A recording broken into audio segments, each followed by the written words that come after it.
2 weeks ago, I was listening to an eminent naturalist talk about the virtues of coppicing in woodland management. And he was talking about not having too many standard trees, making sure that the rides were wide and sunny and graduated. But what really struck in my mind was that he wasn't talking about dormice. He was talking about invertebrates. And a real light bulb moment went off. And so it's great that what Pat said earlier, I'd like to reiterate, what's good for dormice is good for a lot of other things as well. And consequently, in my talk today, my talk isn't about management for dormice, it's management for biodiversity. Bradfield Woods is located about 6 miles southeast of Bury St Edmunds. And it is a SSSI and it is a National Nature Reserve. All our wild dormouse populations, I'll come back to why I'm using that phrase in a minute, are essentially in the south of Suffolk here, with another reintroduction in this location here near Needham Market. Oliver Rackham considers Bradfield Woods to be primary woodland. There's probably been a history of woodland on that site since the last ice age. And what's also really unique about this site is that there is also a history of coppice management, unbroken, since 1252. There's not many sites that can boast that. And within the wood are coppice stalls that are probably 1,000 years old or more. During medieval times, the woodlands were owned by the great Abbey of Bury St Edmunds, and the woods were actually the Bradfield Woods was in 2 parts: Felsham Hall Wood, which was managed as a coppice woodland, and Monk's Park Woodland, which was also managed as a deer park. And how that worked was the wood was probably cut into 4 compartments, and these areas of what they call medieval lawns, that's where our garden lawn term comes from, of grassland area with ponds, is very much part of that medieval deer park landscape. And coppicing would take place in one of these large compartments over about 5 years, and the cycle was probably a 10-year cycle, so relatively short. The deer wouldn't have been allowed into this area during that first 5 years, and then they would be allowed back in, and coppicing would start in another area. So actually, the coppicing was on really quite large blocks in medieval times. When the Luftwaffe flew over Bradfield Woods, and luckily did actually photograph that bit of it, the outline of the woods was pretty much unchanged from medieval times. But what's interesting about this photograph is the lines of rides which are visible, which now are superimposed on the original medieval pattern, and these rides date from about the 17th and 18th century. But unfortunately, starting in 1967, Monk's Park wood started to be grubbed up for agriculture. And this is actually a rather grainy picture taken at that time of the tree removal. And the wood was very much reduced in size. As you can imagine, there was a lot of local outcry. And in 1970, the then Society for the Promotion of Nature Reserves and Protected Areas stepped in and actually managed to buy the wood, and that organisation was the precursor of the Wildlife Trust. But it also means that the outline of the wood today, why it has that rather unnatural, very linear boundary to the southern end of Monk's Park's woods. So this is what we're working with today, and as I said, it's now 70 hectares. The habitat is very, or the management is very habitat-led. We've got 3 main areas. One is to focus on maintaining a coppice with standards woodland, primarily for its animal and plant communities, to maintain a network of rides again for plants and invertebrates, and also to maintain the aquatic habitats, the ancient bankside pollards on the medieval wood banks, and also deadwood microhabitats for invertebrates. Now, dormice were known in Bradfield in the 1980s, and I actually saw them myself in the early 1990s. But numbers were declining quite remarkably, and in the early 2000s, I set about a monitoring program to try and find the dormice, and that was using nut searching. 150 nest boxes were erected, and also latterly nest tubes were used as well. And in a 2 or 3 year period, we found absolutely no evidence of dormice whatsoever. So it was assumed that the population was either extinct or essentially functionally extinct. So in 2006, this was chosen as one of the captive bred release sites for dormice, and they have thrived ever since. Numbers have been slowly picking up. These are the October figures. We had a phenomenal sort of 163 animals 2 years ago.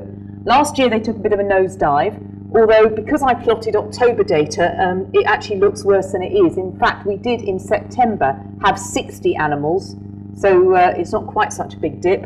But it's been a great year this year, and the numbers have picked up again tremendously, with just over 120 animals being recorded in October. And we have 260 boxes. Also, what's interesting is that the animals are now found outside the wood, and we have recorded them in 2 hedgerows to the south of Bradfield, and also in a small woodland copse in that area as well, which is really ticking the last box on a release in terms of have they actually left the woodland and colonised somewhere else.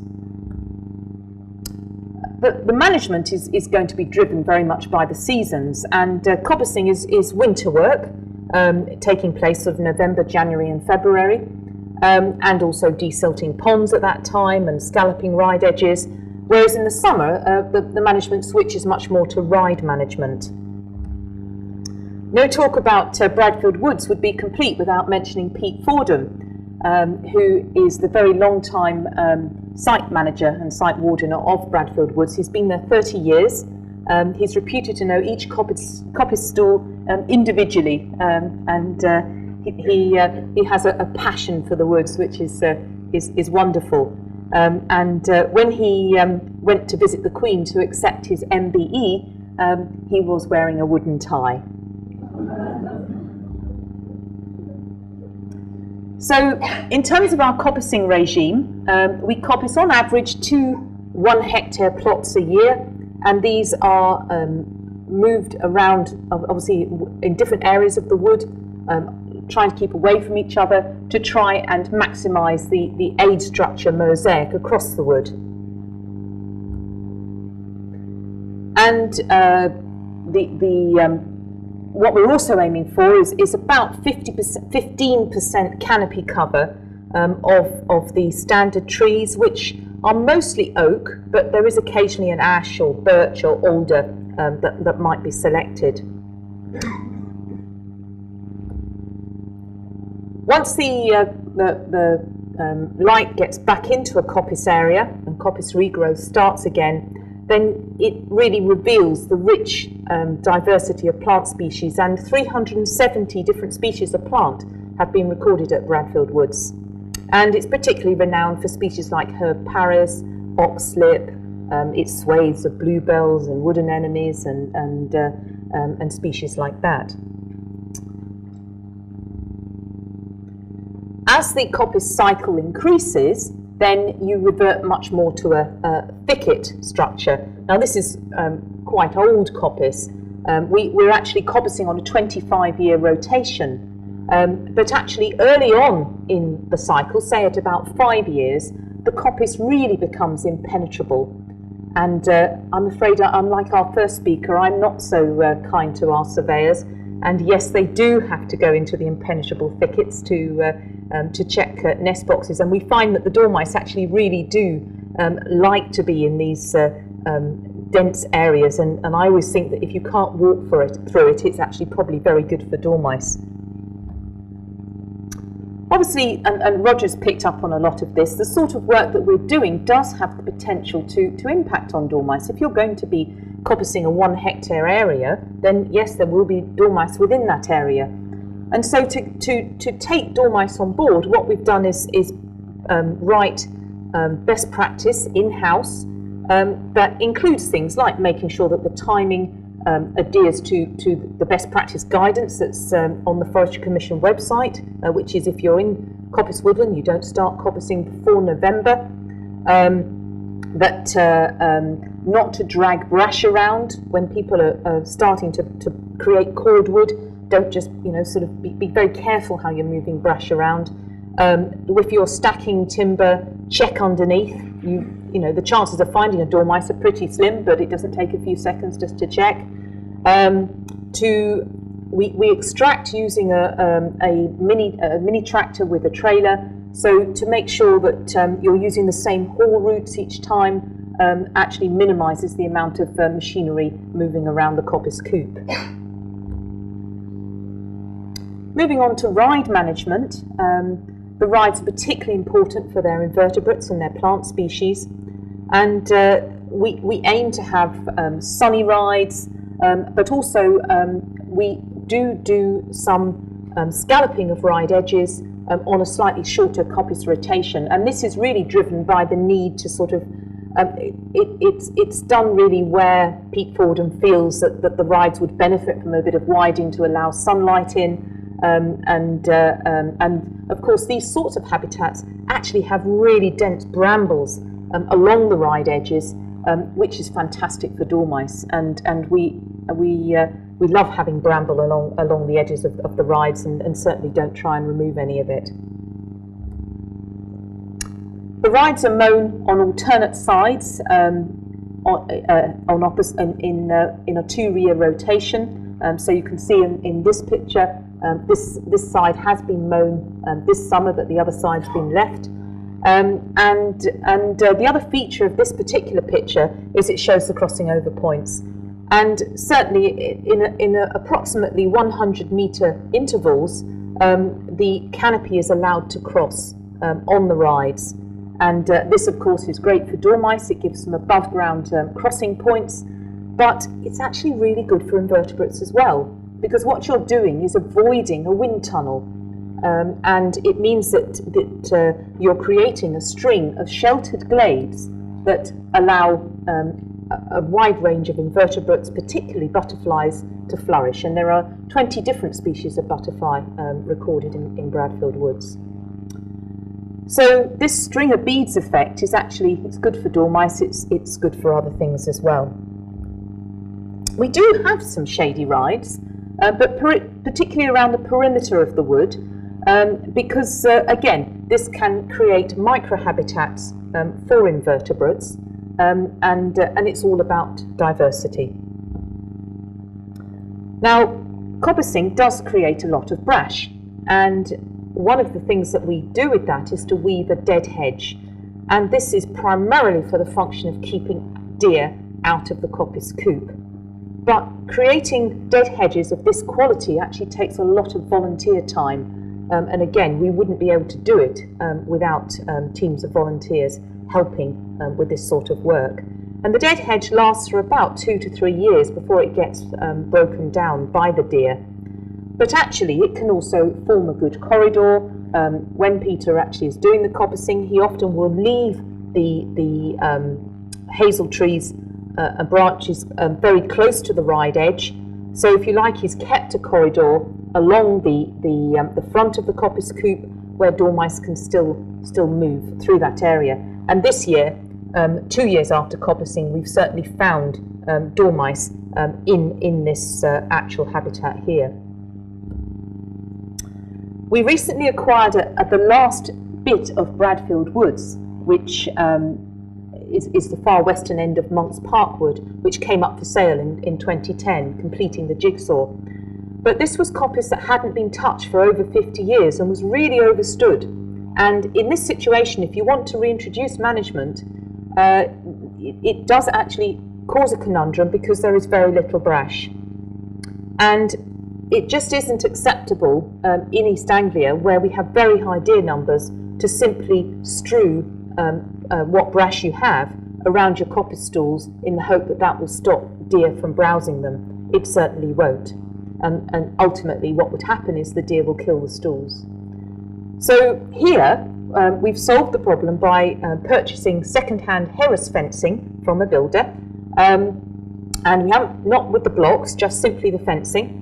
And it looks very unsightly, I'm sure, as you can see. But the advantage is of course we can reuse it and reuse it.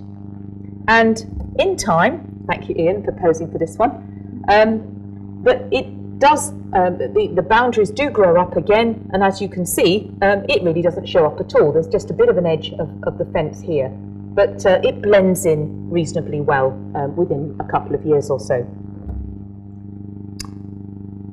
I know it's a very controversial issue, but we do cull deer. We have to cull deer, because otherwise they would have a tremendous impact on Bradfield Woods.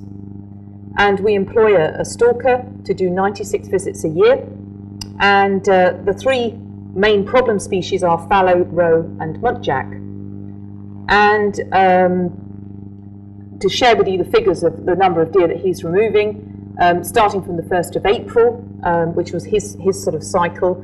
Obviously during the summer there are close seasons where they're not culling fallow and roe, but the main winter period is upon us sort of now in terms of actually reducing the number of deer in the wood. And roe, there aren't that many roe. Fallow is a big problem species because these have escaped historically from deer park.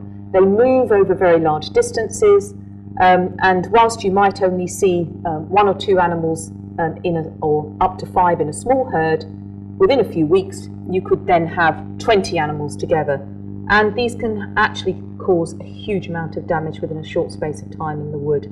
So we do have to be on top of deer numbers, and muntjac are just everywhere.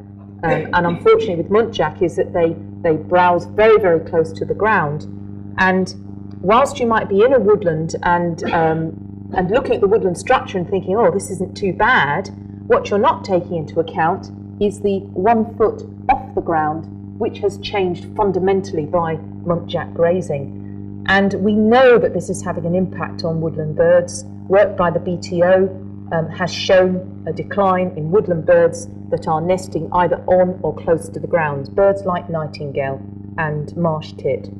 And we are actually now looking at fencing off a significant part of Felsham Hall Wood as a result of the impact of deer.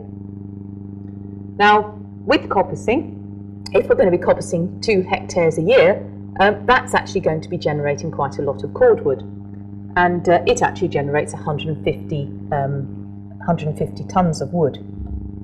We've purchased a chop saw, tractor mounted, and log splitter to help the process, and we do deliveries of firewood. Since the wood burning stove industry has blossomed in recent years, this has been great, and we deliver it to a 10-mile radius, either full or half loads. And the other amount of wood, we also produce 2 tonnes of underwood from hazel for the thatching industry, and a certain amount for wattle and daub as well, and a very small amount for domestic horticulture with pea sticks and bean poles. And this brings us in an income annually of at least £30,000. So it's not insignificant at all. Volunteers are absolutely key to this. I mentioned that before. Here they are sitting in one of the medieval lawns of the deer park, having a summer picnic. And in terms of the actual labour force, we have our team of volunteers. We have 1 full-time person and 1 part-time person who are responsible for the management of the wood. And in 2011, we erected a new visitor centre, very small, but it's using wood that was from one of our other reserves as a timber frame. It has no foundations. It's all recyclable materials, so it sits very lightly within the woodland setting, and also having toilets certainly improves the visitor experience as well. We also work with neighbouring landowners, and recently my project, which is funded by the CETA Trust, has enabled me to purchase hedge materials to be able to link up Bradfield Woods with 2 other SSSI woodlands to the west. So we've put in these new hedgerows where they're missing. The green is already good connection, but the red was hedgerows which are either so gappy or have disappeared. And as I say, that's a funded project which comes to an end next year, which allows me to reconnect the landscape for dormice. And finally, I'd just like to say thank you to all the volunteers that help with our group, which is the Essex and Suffolk Dormouse Group, because we would never achieve as much in terms of the monitoring of all the dormouse boxes of all our sites without their help, particularly Alison Looser and Liz Cutting, who certainly do the bulk of the work in Suffolk. So thank you.